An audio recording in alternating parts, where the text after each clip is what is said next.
बिस्मिल्लाहिर्रहमानिर्रहीम बिस्मिल्लाहिर्रहमानिर्रहीम। प्यारे बच्चों, अस्सलामु अलैकुम वरहमतुल्लाहि वबरकातुहू। 7वीं जमात का उर्दू क्लास लेकर मैं आपकी खिदमत में हाजिर हूँ। आज हम सबक तराना वहदत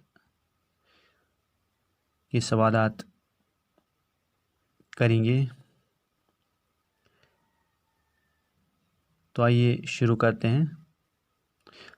पहला सवाल है, नज़्म में तेरा और तेरी किसके लिए इस्तेमाल हुआ है?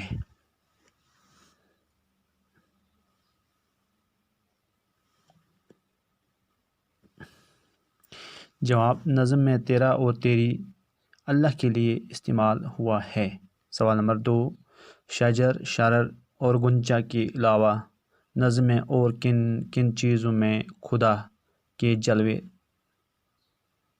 देखता है?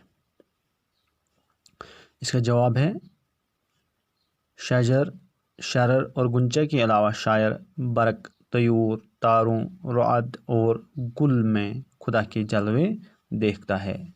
सवाल नंबर 3, नज़्म में आसमान और चमन से मुतल्लिक किन किन चीज़ों का ज़िक्र हुआ है? नज़्म में आसमान और चमन से मुतल्लिक जिन चीज़ों का ज़िक्र हुआ है वो यूँ हैं।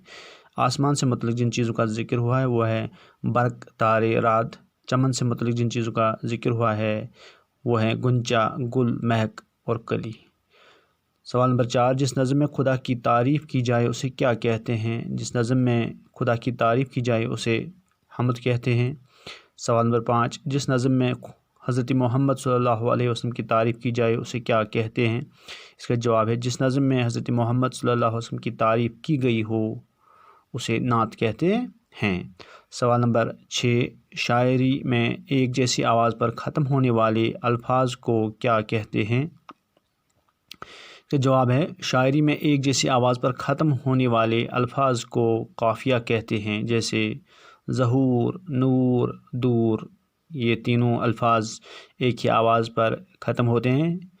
कड़क, महक और चटक, ये तीन अल्फाज भी एक ही आवाज़ पर ख़त्म होते हैं। तो इस किस्म के अल्फाज को शायरी में काफ़िया कहते हैं। तो ये हैं प्यारे बच्चों सबक तराना वहदत के सवालात और उनके जवाबात। आप इन्हें ज़रूर अपनी नोटबुक पे तहरीर करें। तो मैं इसका PDF फाइल भी बनाऊंगा जो मैं आपके